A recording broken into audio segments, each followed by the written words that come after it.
When a being has over lifetimes and lifetimes been attained, you will not be able to see the attainment. Definitely not. Let me give you an example. When you go and pray in front of the Buddha, Shakyamuni, don't talk about Tsongkhapa, Guru Rinpoche, etc., Benden Lama, don't talk about Zambala, all these minor deities that you don't even know if existed or not. Shakyamuni existed, and he's a Buddha. Make it simple. So when you all go in front of Shakyamuni and you pray, do you get all your wishes fulfilled? If not, whose fault is it? Similarly, when you have an enlightened being, very advanced, or very advanced for many lifetimes, if you can receive teachings from them, receive merit from them, by serving, by showing respect, by making offerings, by facilitating their work, if you can help them in doing that, you collect a great amount of merit. A, the person themselves are highly advanced already. So by serving them, you automatically collect a great amount of merit. B, if they are not enlightened, but they have if they are not advanced, but they have good motivation, by helping and serving them, you are serving many sentient beings via them, which you will not be capable to do due to determination and knowledge. Number 3, if you can make offerings to a Holy Lama and make prayers to Holy Lama, can receive teachings and prostrate and collect merit. If you think negative thoughts, if you show disrespect, if you're casual, if you're disloyal, or if you have some kind of scheming attitude, or always have doubt, or you're sneaky, or you always twist things around that person, why don't you think there's negative effect? If this person can give you a vow, refuge vow, Mahayana precept vow, Bodhisattva vow, Tantric vow, if this person can give you a vow, why, and you can collect merit from the vow, why is it when you break your vow to them or break your commitment to them, you don't have negative karma? For whatever excuses you want to make. Why? So we have to get out of the thought, when the Lama makes me happy and gives me what I want and tells me what I want and does things the way I want, he may talk to me and give me advice and he may tell me what he wants. Otherwise, keep quiet. Why? It's our huge ego speaking through. It's our huge ego poking through. So why is it when you make offerings and you're in a good mood, you collect merit, but when you're in a bad mood and you disparage the Lama, you don't collect negative karma? It is an understanding in the beginning this person is realized or has realization or has good motivation, if not anything else, that you do these things with them, you collect merit. So why is it suddenly when you're not in a good mood, you do not collect demerit? If that's the case, why is it you collect more merit when you serve and help and assist the Lama than you do your yidam? Why is it when we take refuge in Mahayana, Namo Guru be Namo Buddhaya, not Buddhaya, then Namo Guru? Why is that? So if you take refuge in your Lama first, and your Lama is the most important because you can't contact the deities directly yourself, and then you disparage them, have negative thoughts, or break your promises, or you're rude, or show bad language to them, you destroy the very potential in you to achieve those qualities. They say, I don't need those qualities. I just want to have a good time, eat, and relax. Do you think you'll have a good time eating and relaxing? Do you think that will be the sum of your life? So, very simple. Very, very simple. If this person is attained, or has tremendous motivation or holds the vows correctly, and you show devotion to them and help them and assist and keep your promise to them, the effect for you will be tremendous. Your negative karma will come out in bundles and bundles and bundles to purify, so you do not have to suffer them later. And then if you complain about your negative karma coming out, why didn't you complain when you created those negative karma? So when you have devotion, bundles and bundles of negative karma will come out. And your negative karma should come out when your Lama is alive and is around, not when he's dead. At least he can assist you. That's one. Number 2, so if you show bad action, if you show positive, if general Malaysians to a Lama, to a Rinpoche, to a High Lama, to the Buddha, whatever, they do this. Look here, they do this. That collects merit for the person already.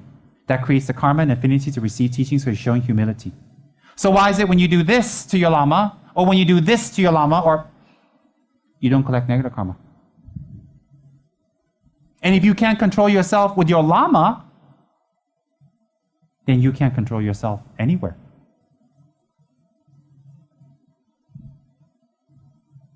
And that's very important. So physical devotion, according to the 50 verses of Guru devotion, is to give you a organized, systematic way to collect merit with an attained being. Presuppose it, your Lama. So you say you want organization. You say you want system. You say that's important. 9 out of 10 here says that. Then why isn't it to be organized, to be systematic, when you also have interaction with your Lama, once you've confirmed him to be your Lama or her? Why not?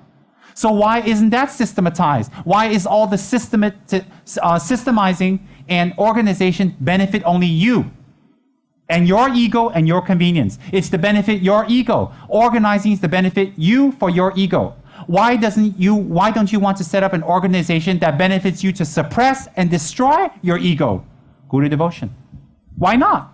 Why is it always one way? And when it's not that way, you're angry.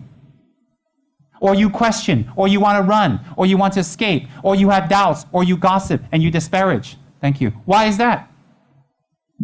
Why can't it be organized both ways? Why is the organization set up that only the Lama cannot misbehave, but you're allowed to misbehave? Why is the Lama cannot get angry? The Lama cannot gossip. The Lama cannot be tell you off. The Lama cannot have any motivation to have a car, a house, a family, fun. The Lama can't dress this way, cannot look this way, cannot do that. Why is all the rules set against your Lama and it's never about you? Why is it you're allowed to slip? You're allowed to lie. You're allowed to make mistakes. You're allowed to cheat. You're allowed to give up. Why isn't the Lama able to give up? Why? Why you can go and get a better job and make more money and the Lama can't? Why? Why is that? The whole system is set up to the benefit of the students. Either way, the Lama loses. Either way, the Lama loses. Why is it the students always win? So to cut that ego, there's Guru devotion. To cut that balance of power, to cut that imbalance of power, there's Guru devotion. That the Lamas also do not get taken advantage of, used, cheated, pushed, cajoled, hurt, reported on, damaged, killed. So the Lamas don't get damaged also. There's a check and balance for student and Lama.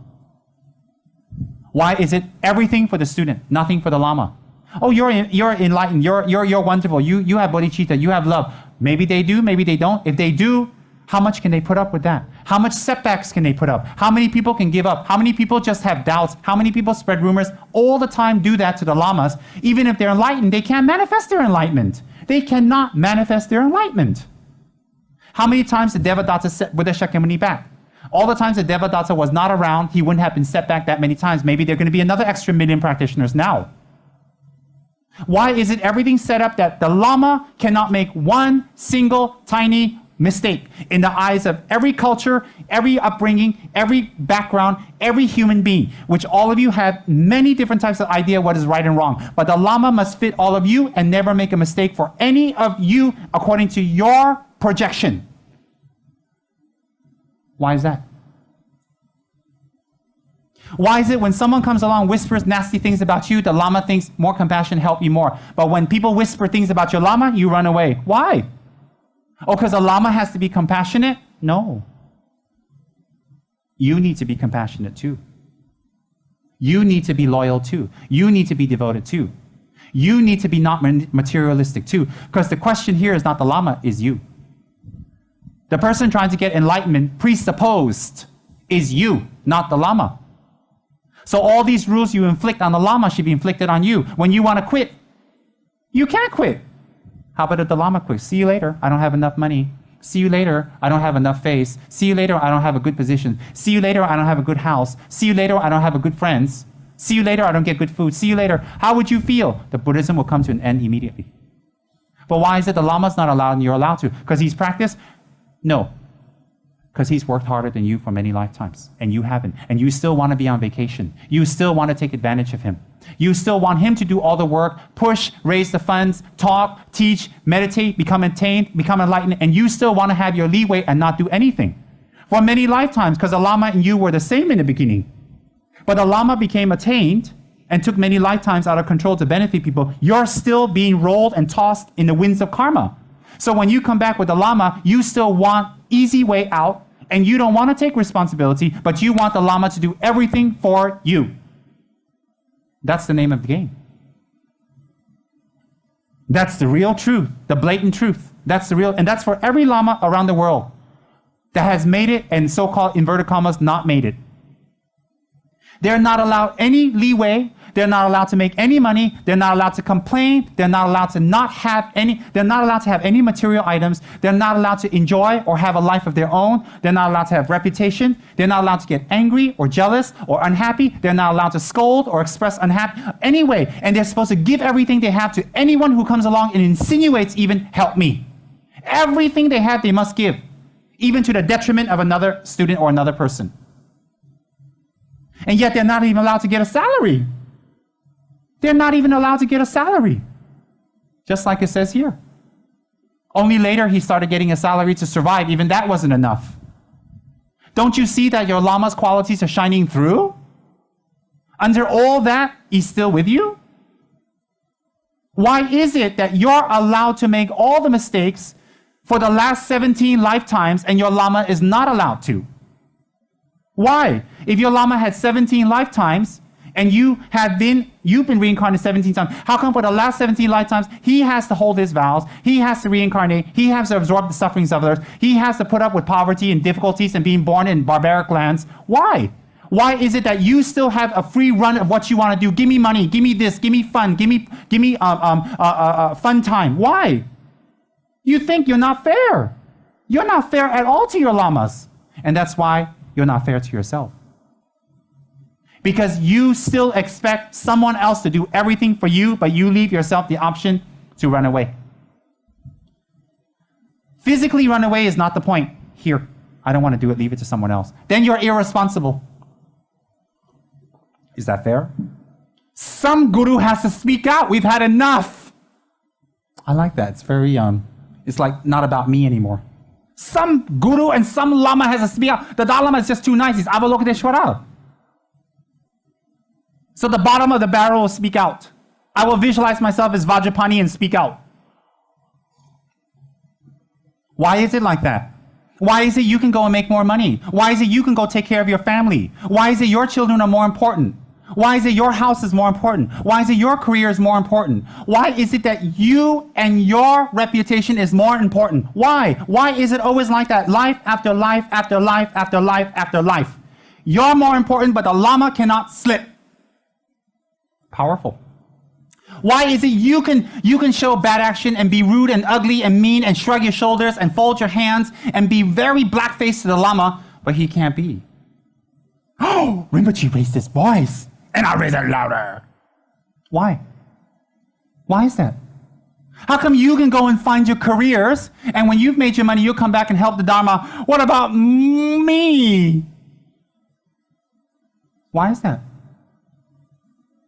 How come you can throw all the BFs and it's not negative karma, but if I do it, take the throne away immediately. Put him on a chair. Why? Why is it you can threaten, I'm going to leave if you don't do what I say. You don't do that divination, I'm going to leave.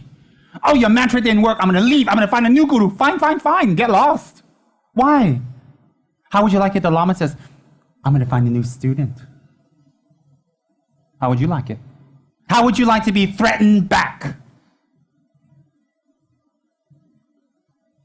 Now you think about that and meditate. For 17 lifetimes, or in my case, 3 measly lifetimes of reincarnations or whatever. I don't even know how many incarnations I have, but I know I've been in samsara for a long, long time. No, I'm not a vampire.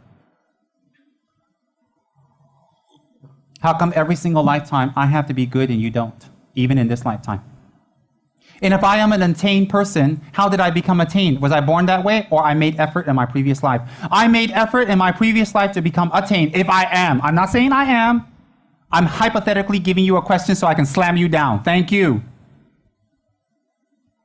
How come in my previous lives, I have to be disciplined, hold the vows, practice, learn, study, write books, teach, put up with all kinds of crap, and some more live in Tibet for how many lifetimes with the yaks and the coal?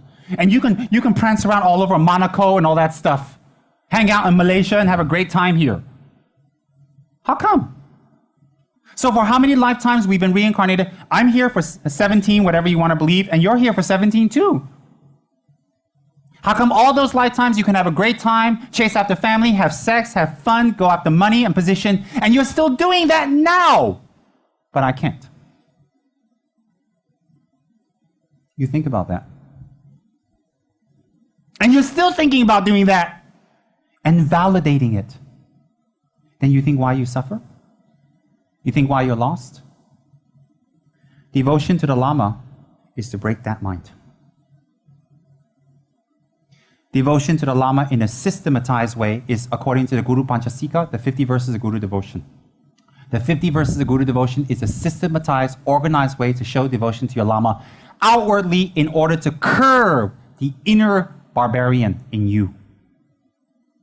It is not a mindless slave, guru, weird psychedelic trip. It is not. It is organized and systematized like what we're talking about. That's what Guru devotion is. And if any of us actually read it and practice it and follow it, you will see tremendous change in your mind. If you didn't, then the attainments of the previous masters are false. Then Lama Tsongkhapa is showing devotion to 45 gurus. You have one and you can't even babysit your guru and babysit yourself in front of the guru. You can't even babysit yourself in front of one guru. Some of us run to another one and secretly have affairs with other gurus. It's like you keep a guru for a mistress. You come home to your wife, me, and then you got a mistress on the side. Yeah. You can't even babysit yourself in front of one guru. People like Lama Tsongkhapa had 45 and became a Buddha. Can you imagine? He goes to one guru, I want samba. He goes to another one, I want hamburgers. Then another one said, I want pizza. Another one said, no, I don't like pizza. Another one said, I don't eat at night. Another one said, I got gastric. Can you imagine him serving his gurus trying to get food at 4 a.m. in the morning? We got people here who go at 4 a.m. in the morning, get food, and they still throw a BF. They got one guru. Imagine they had 45 like Lama Tsongkhapa. Try throwing a BF that time. Think. I'm giving you logic. Sounds like a bitch fit, but it's more fun because I'm inspired by Baby Jane. I love Baby Jane. Watch it. That's how she talks when her sister upstairs is ringing the bell for her to serve her, and she's downstairs throwing a BF. I loved it. I watched every movement. I thought I was going to be an actor. I turned out just to be an overweight loser from Tibet, another yak. Yeah. So why is it you put your teacher in such a box? You can run away. You can make any mistakes.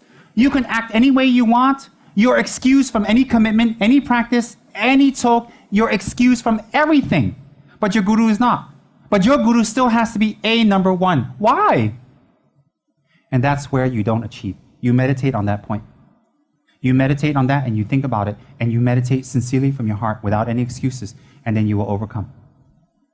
So the reference to Guru devotion, His Eminence Chögyam Trungpa Rinpoche had his students show great devotion to Karmapa, is that they learn how to show devotion to him because he's not an ordinary being.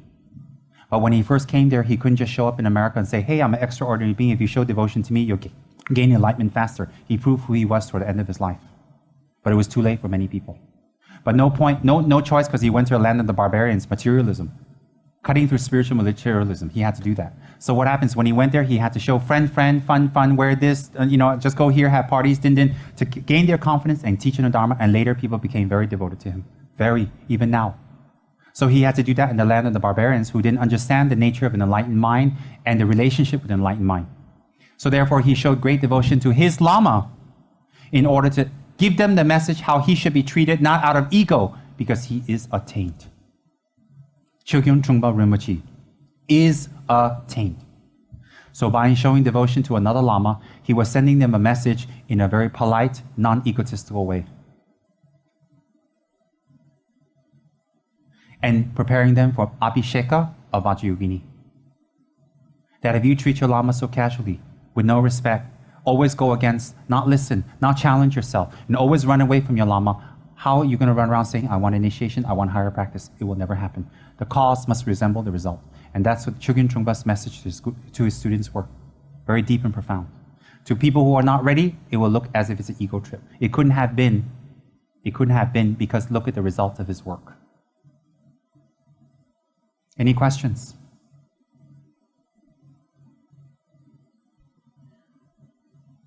Do not show negative action toward your guru. Follow the 50 verses of guru devotion.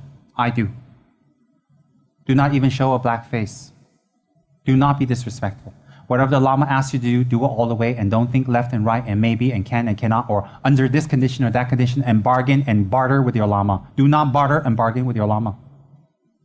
You shouldn't expect to get things, you should offer up. If you've been with your Lama more than 5 years, you shouldn't sit there with any type of expectation in any way to get anything. A compliment, help, money, a face, or special teachings or attention, you should not. If you do, that's why the Lama doesn't give it. Overcome your ego. Guru devotion is about that. You have one chance. You will not be around attained beings or enlightened beings every lifetime. By the stroke of luck, you have met a Lama, in my case, who can show me to enlightenment. I have met a Lama that can show me to enlightenment. That's my gurus, in my case. And I will not throw that opportunity away for any crap in samsara. Not for money, not for family, not for kids, not for parents, no one. I'm sorry. I will do it to benefit them in the long run. It's out of great love and compassion I do it for them. Compassion and love I don't have, but I will develop by going on this path. That's what devotion is about. So if you cop out, inside or outside, even you're around, you don't do anything, you just sit around and push the responsibility to everybody else, you know what it's about. You push the responsibility even to your Lama. Yes. Very good. Good questions. Today's lesson and getting together has been impactful, very powerful, and very strong. And I have more things to say, but I'll talk another time. And if anything I've said offend anyone, I do apologize. It is not meant to offend. It is me adding drama to make it a stronger effect. And I sincerely hope it goes into all of your minds the right way. The right way.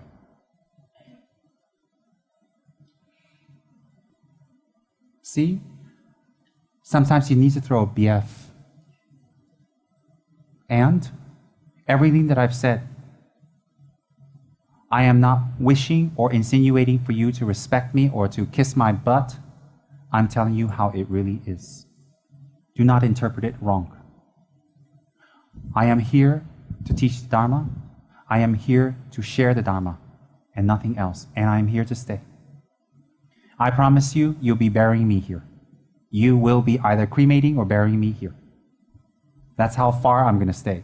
My ashes will be scattered here or inside a stupa somewhere. Oh yes, I'm here to stay. And I hope my words penetrate you for your benefit, not for mine. You can't benefit me. You cannot benefit me in any way.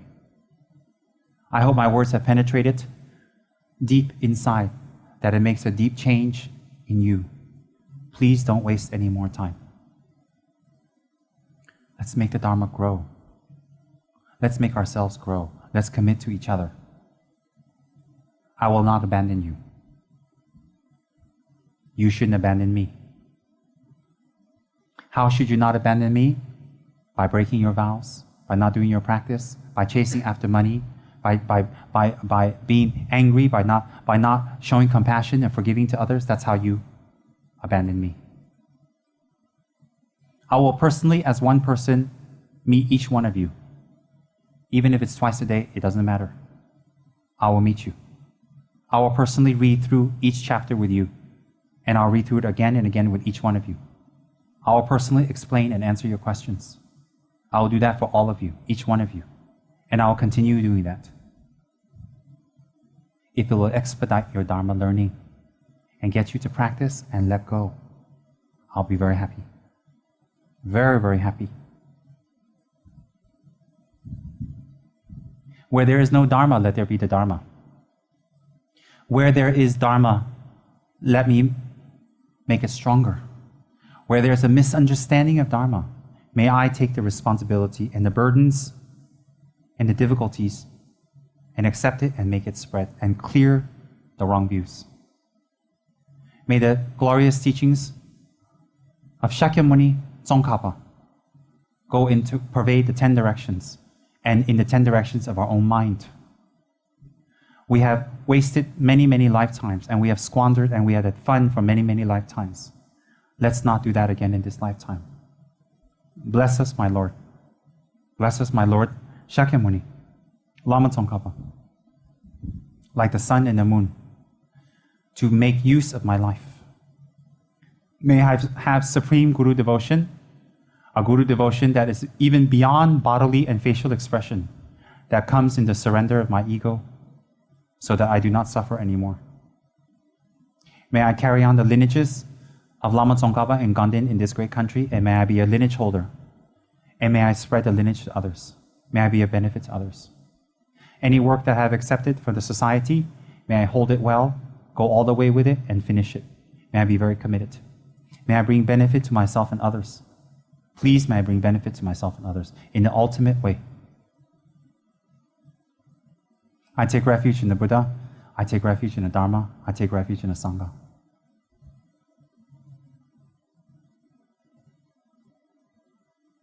Daso. Chandan Dwa Kundan Gaban, Jeba Jesun Lozan Daban, Dambi Himbo Rindu San Shisho. Janju. Majen Bana Ji, Cheba Neba Meba Yang, Gonin Gundu Pewa Sho. Tony. Majen Bana Ji, Cheba Neba Meba Yang. Gyewan. Joa Jige Maluba, De Sala Go Bara Sho. Chuji Jabo. Chuje Naba Pewa. Yejin Shemya Shema. Chuje Mala Tama Sho. Jeve Tony Ladi. Jawa Lazanda. Gandhi Reve.